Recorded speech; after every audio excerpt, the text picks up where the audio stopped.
많은 청년들이 이제는 이렇게 사는 게 맞나? 지금 주식이라도 해야 되나? 다들 이렇게 고민하고 있는, 그러니까 열심히 일해서 그냥 성실하게 살면 되는 이런 삶에서 이제는 투자를 안 하면 먹고 살기조차 불가능해지는 이런 사회로 가고 있습니다.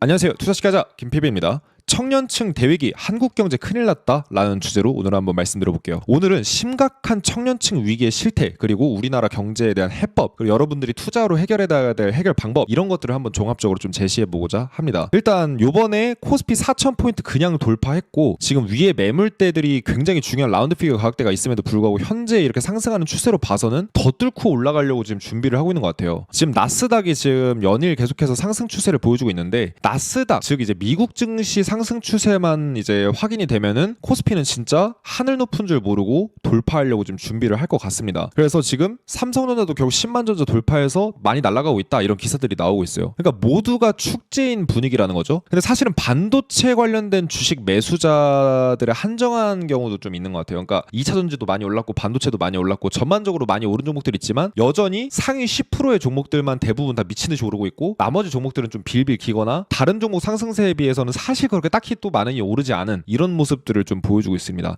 근데 이렇게 축제 분위기인 상황에서 웃을 수 없는 사람들이 있어요. 그게 누구냐면 바로 20대에서 40대입니다. 우리나라 주식시장은 오르는데 투자할 재산이 없죠. 근데 투자할 재산 1,000만 2,000만 있어도 아무런 쓸모가 없습니다. 사실상. 왜 그러냐면은 20대부터 40대까지 밀레니얼 세대들이 막 이제 인터넷에 수익 자랑하고 친구들 사이에서 지금 막 이제 주식 투자 얘기하고 지금 이러고 있거든요. 사실상 이 수익이 티끌과도 같다라고밖에 볼 수 없는 이유가 뭐냐면은, 미국 주식시장의 기준으로 봤을 때 상위 10%가 전체 주식의 93%를 보유하고 있어요. 무슨 얘기냐면은 전체 미국의 주식이 있다라고 하면은 그 중에 대다수를 다 상위 10%가 갖고 있다는 거예요. 그럼 우리나라는 어떨까요? 우리나라 좀 비슷하지 않을까요? 제가 한번 통계를 찾아봤는데, 우리나라는 상위 1%가 국내 주식의 절반을 가까이 보유하고 있습니다. 미국이랑 똑같아요. 미국도 딱 이 정도거든요. 그리고 상위 14.5%가 전체 주식의 약 80%를 다 가지고 있습니다. 이거 무슨 얘기예요? 결국 상위권에 있는 대부분의 사람들이 전체 주식을 거의 다 갖고 있는 거예요. 여러분들이 이제 주식 투자를 아무리 하더라도 거기서 많은 수익을 아무리 내려고 한다고 할지라도 결국 주식시장에서 돈을 버는 거는 다 부자들이라는 겁니다. 그러니까 빈익빈 부익부만 더 극대화되고 있다는 거예요. 주식시장이 이렇게 성장할수록. 그래서 지금 우리나라뿐만 아니라 전 세계가 어느 때보다도 빈익빈 부익부 상태가 심한 이런 상황입니다. 근데 많은 분들이 이렇게 생각하실 수가 있어요. 야, 우리 부모 세대들은 열심히 일을 해가지고 잘 됐으니까 너네 청년 세대들이 뭐 주식이건 뭐건 열심히 하고 일도 열심히 하면은 집도 사고 부자 될 수 있지 않냐? 이렇게 생각하시는 분들이 계실 수 있는데, 이거 진짜 꼰대 같은 발언입니다. 왜 그러냐면은 2017년부터 2023년까지 소득 이동성을 보게 되면 우리나라에서 상향 이동하는 사람들 계속 줄어들고 있어요. 이게 무슨 얘기냐면은, 내가 500 벌던 사람 600 벌고 700 벌고 자본주의 사회에서의 계급도를 계속해서 올라가는 재미로 살아야지 되잖아요. 근데 그게 안 되는 겁니다. 가면 갈수록 소득이 정체되는 사람들이 계속해서 생겨나고 있는 거예요. 아무리 열심히 내가 발버둥을 치건 뭘 하건 내가 더 많은 소득을 이루는 게 가면 갈수록 어려워지는 사회가 되고 있다라는 거죠. 그래서 열심히 살아도 안 되는 사회가 갈수록 되고 있다라는 겁니다.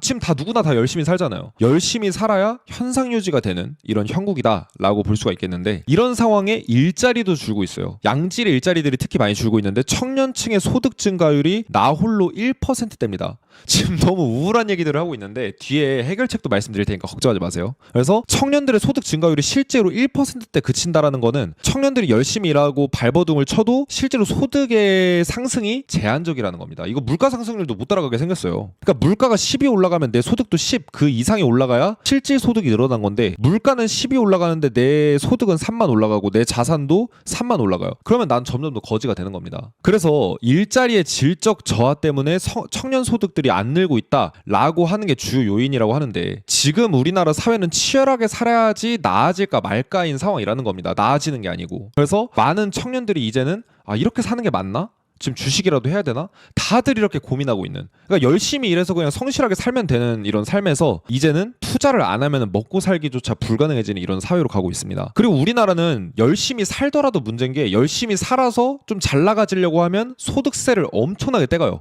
우리나라는 이제 전 세계에서 세금이 진짜 탑 탑급으로 높은 편입니다. 북유럽에 비해도 높은 수준이에요. 북유럽 내지는 그 이상 수준입니다. 45% 최고 세율에다가 4대 보험까지 더해져서 뭐 국민연금, 건강보험 이런 거 포함하면 전 세계에서 굉장히 높은 수준의 세금을 내고 있거든요. 그러니까 열심히 살아서 좀 이제 잘 돼 보려고 했더니 나라에서 다 가져갑니다. 그러니까 내가 100을 벌던 사람이 500을 벌고 1000을 벌고 3000을 벌고 5000을 벌면 쭉쭉쭉쭉 커가는 재미가 있어야 되는데 세금에서 돈을 왕창 떼가는 거예요. 그러니까 우리나라에선 가장 박탈감을 느끼는 사람들이 그런 사람들이라고 하잖아요. 열심히 일은 했는데 소득은 많이 늘어났는데 아직 자산은 형성을 못한 사람들. 그러니까 이런 사람들이 이제 박탈감을 느끼고 사는 이런 사회가 되고 있다라는 거죠. 그리고 자식한테 물려줄 때도 여기서 세금을 엄청나게 떼가기 때문에 이게 사실은 똑똑한 청년들로 입장에서 봤을 때는 이거 우리나라에서 사는 게 맞나? 이런 생각을 계속 들게 만든다라는 거죠. 게다가 어떻습니까? 부동산은 굉장히 비싸죠. 그리고 계속 규제가 들어오죠. 그러니까 어떻게 돼요? 부동산은 그나마 그래도 이제 규제 있고 뭐 하지만 어쨌든 연끌 비투 들어오고 있고 증시는 뭐 연끌 비투가 지금 사상 최대치입니다. 2021년 유동성 불장 때보다 더 많아요. 그래서 예금액은 줄어들고 마이너스 통장만 엄청나게 늘어나고 있습니다. 그래서 울며 겨자 먹기로 지금 빚이랑 돈을 털어서 주식을 좀 집중해서 하고 있어요, 청년들이. 하지만 여러분들 잘 아시겠지만 주식시장에서 결과적으로 장기적으로 생존하는 개미들은 전체의 3%에 불과합니다. 이 뭐 통계가 있다라고 하는데 3% 중에서 그 중에서도 본전 플러스 이익, 즉 본전하는 사람이랑 이익하는 사람 3%이기 때문에 실질적으로 시장에서 꾸준히 돈을 벌어들이는 사람 전 1%라고 늘 보거든요. 그러니까 99%에서 97%는 희망을 보면서 이제 계속 투자할 뿐이지 사실상 끝에는 돈을 잃고 나가는 사람들이 많다라는 게 우리나라 주식시장 정설입니다. 그런 점을 고려해봤을 땐 지금 빚내서 들어오는 분들이 지금 다 위험한 상황이라는 거죠. 어떻게 보면 잠재적으로 그 돈 다 개인들 돈을 다 외국인이랑 기관들이 따서 가져가는 구조거든요. 그리고 이렇게 주식 열심히 하려고 해도 넘을 수 없는 벽이 있습니다. 이자 배당으로 한 해에만 21억 번다. 금융소득 상위 2%가 이자랑 배당만으로 한 해에 21억을 가져간대요. 그러니까 갑부들 같은 경우는 주식을 비싸게 사주니까 개미들이 오히려 자기 주식은 더 올라가고 자기 주식의 가치가 높아지니까 배당액도 높아지는 효과가 생겨요. 그러니까 마다할 이유가 없다라는 거예요. 결국 지금 개미들이 받쳐주는 덕분에 부자만 더 부자가 되고 막 상위 2%는 21억씩 지가 매년에 배당으로 가져가는 이런 사회가 되어버렸습니다. 어떻게 보시나요, 여러분들은? 그래서 청년 일자리는 22만 개가 줄고 노인 일자리는 34만 개가 느는 말도 안 되는 상황 속에서 일하는 노인들은 700만 명을 돌파하면서 노인 일자리만 미친 듯이 늘리고 있습니다. 이거 정부에서 표심 만들려고 하는 거거든요. 우리나라 청년들은 일하려고 보니까 일자리도 없어요. 그러니까 자연스럽게 애도 안 낳게 되고 뭐 결혼은 당연히 부지기수고 그냥 결혼은 당연히 안 하는 게 부지기수고 자연스럽게 연애만 하게 되는 이런 상황이 되게 됐습니다. 마치 정부에서 너네 결혼하지 마, 애 낳지 마, 그냥 연애만 해. 그래 출산율 떨어뜨려 이렇게 종용하는 정도의 수준이라는 거죠. 왜 노인 일자리를 이렇게 많이 만드나요? 청년 일자리를 많이 만드는 것도 충분히 가능한데. 그래서 고품질 일자리는 줄어들고 저품질의 노인 일자리, 소일거리용 일자리만 대다수로 보건복지 쪽으로만 늘어나고 있는 게 우리나라 현실입니다. 이런 상황에 지금 일자리가 없는 상황에 미국이나 이런 데로 넘어가면 연봉 3배, 5배 준다고 하니까 어때요? 지방 사람들이 일자리 구하려고 서울이나 뭐 천안 공장, 뭐 평택 이런 데 많이 오잖아요. 그런 것처럼 서울 사람들은 지금 해외로 빠져나가고 있습니다. 공부가 좀 된 사람들은. 그래서 정부 장학생도 대거 이공계 인력들이 이탈하고 있고 우리나라에서 이공계 엘리트들이 연에 3만 명이 해외로 빠져나가고 있습니다. 어마어마하죠. 그다음에 박사 같은 경우에도 1년에 뭐 몇천 명이 지금 이제 미국으로 빠져나가고 있다. 뭐 이런 얘기까지 들리고 있어요. 그래서 우리나라 인재 유출이랑 청년 일자리, 청년 지금 상대적인 어떤 불평등 이런 것들이 정말 심각한 상태라고 볼 수가 있습니다. 근데 사실 진짜 불평등이랑 지금 이제 붕괴는 지금부터가 진짜 시작이다라고 볼 수가 있겠는데 젊은이들이 살기 싫은 나라는 노인들도 살기 싫은 나라가 돼요. 장기적으로는. 자, 지금 한국은 세계에서 가장 빠른 속도로 고령화가 진행되고 있습니다. 그래서 지금 고령 인구가 20%를 넘어서면서 초고령 사회에 진입을 했어요. 그리고 이 속도라고 하면은 2050년에는 40%가 65세 이상 노인이 됩니다. 그러면 길거리에 2명 중에 1명은 거의 노인이나 다름이 없는 10명 중에 4명이 노인이 되는 사회가 되게 되는데 지금 청년들이 먹여 살릴 노인이 급증하고 있어요. 지금 빠져나가는 청년들도 많이 있기 때문에 사실 남아있는 청년들이 이 노인들을 먹여 살리기 위해서 세금을 엄청나게 많이 내야 되거든요. 그러다 보니까 세금은 굉장히 폭증을 할 수밖에 없는 구조에 놓여 있습니다. 그러다 보니까 우리나라는 출산율이 가장 큰 문제인데 이런 부분에 대해서 정부에서 지금 해결하려고 하고 있지만 깜깜이 정책으로 지금 사실상 해결을 안 하려고 하는 듯한 움직임이라고 저는 보거든요. 출산율은 이거 솔직히 이거 머리 짜면 얼마든지 해결할 수 있는 방법이 있을 텐데 이런 것들을 해결을 좀 제대로 못하고 있습니다. 그러다 보니까 더 심각하게 치닫고 있는 이런 상황입니다. 그러면 지금부터 너무 고구마 먹은 것처럼 좀 답답해요. 막 지금 우리나라 이대로는 망할 것 같아요. 그러면 해답은 없을까? 좀 한번 우리가 좀 생각을 해봐야 될 텐데 첫 번째는 여러분들을 위해서 솔직하게 말씀드리면 그냥 해외에 나가서 사는 겁니다. 일단 해외에 나가서 180일 조금 넘게 살면은 여러분들이 1년에 반년 이상을 해외에서 살면 한국 국적과 한국 여권과 시민권을 가지고도 거기 나라에서 세금 살고 거기 나라에서 거기 나라 법대로 세금 내고 축적하고 자본 축적해서 그 나라에서 살 수가 있어요. 우리나라에 뭐 거주지 따로 안 두고 하지 않는다라고 하면은 한국 시민권만 가지고도 해외에서 살 수 있다는 말이죠. 그래서 세금이 낮거나 기회가 많은 나라들, 취업할 기회, 일할 기회, 사업할 기회 이런 기회 많은 나라들이 어마어마하게 많거든요. 전 세계에. 근데 굳이 왜 우리나라를 고집하냐는 거예요. 여러분들 예를 들어서 부산이나 뭐 아니면 호남 지방이나 강원도 지방에서 서울에 올라와서 일을 하시는 분이라면 왜 굳이 못하러 서울에서 일하나요? 서울보다 더 기회가 많은 다른 나라들이 있는데 이렇게 생각을 해보면 그냥 우리 부산에서 서울 올라오신 분들은 조금만 영어 공부만 하면은 이제 해외 나가서 이제 일할 수 있는 기회도 있을 텐데 조금만 우리가 자기 개발만 열심히 하면은 그런 기회들이 많이 있으니까 굳이 우리나라에 목매일 필요가 없다라고 저는 생각하는 입장입니다. 실제로 또 그렇게 많이 나가고 있고요. 그래서 나중에 이 부분 영상 만들어 드릴까요? 이 부분 한번 여쭤보고 싶은데 세금이 낮거나 어떤 투자나 사업에 있어서 기회가 많은 나라 어딘지 궁금하시면은 댓글로 7번 이렇게 남겨주시면은 숫자로 7 이렇게 남겨주시면은 여러분들의 반응을 보고서 제가 이거 영상을 따로 제작해 볼게요. 두 번째로는 적극적으로 투자하는 겁니다. 이제는 여러분들이 인덱스 펀드나 이런 걸로 소극적으로 투자하시면은 절대 이 물가 상승률이랑 원화 가치 박살나는 걸 이거 못 따라가요. 원화 가치가 지금 너무 빨리 무너지고 있습니다. 특히 2017년 때부터 지금 쭉 이 어느 정권 때부터인지 쭉 찾아보면 이제 계보가 있는데 2017년부터 딱 진짜 정확하게 2017년부터 원화 가치가 빠르게 붕괴되기 시작했어요. 이 시대 때부터 사실 이 투자 시장이라는 건 최대 3%만 생존할 수 있는 시장입니다. 개미 100명 있으면은 실질적으로는 이 오징어 게임에서 3명 정도밖에 못 살아남고 사실상 상위권 수익을 보이는 사람들 1%밖에 안 돼요. 하지만 그럼에도 불구하고 늘 정석은 있다라고 말씀드리고 싶은 게 우리나라 1980년대부터 1990년대 코스피 상승률을 보면 1900일 동안 780%의 지수 상승을 보였습니다. 지금 코스피 지수 많이 올라가고 있다고 다들 자화자찬하지만 사실 178% 올랐어요. 코로나 쇼크 이후로. 똑같은 기간 동안 거의 4배 이상 많이 올랐거든요. 이때 당시가. 이게 진짜 이 낭만의 시대였습니다. 진짜 이 원피스를 찾을 수 있는 시대였는데 이때가 언제냐면 경제가 초고성장하던 시기예요. 낭만과 꿈이 있었고 열심히 일하면 우리가 재기할 수 있고 집도 사고 잘 먹고 잘 살 수 있었다는 이런 희망이 있었던 때거든요. 근데 우리나라는 그런 상황을 거쳐서 이제는 이제 저성장 국가가 되는 이런 상황인데 그러면 우리나라 같은 나라가 지금 다른 나라에 없을까요? 전 세계에 없을까요? 있다라는 겁니다. 그래 지금 낭만과 꿈이 있는 국가에 투자하라 내지는 그 국가로 이민을 해서 일을 해라 이것도 저는 괜찮은 방법이다라고 생각을 합니다. 그래 제가 그런 예시로 하나 말씀드리고 싶은 게 동남아거든요. 우리나라랑 일단 거리도 가까운 데다가 2025년 기준으로 동남아시아 경제성장률이 ADB뱅크 기준 따라서 4.2%. 우리나라가 이제 경제성장률이 0.8에서 0.9 정도 전망을 하니까 대략적으로 4배 이상이 되는 거죠.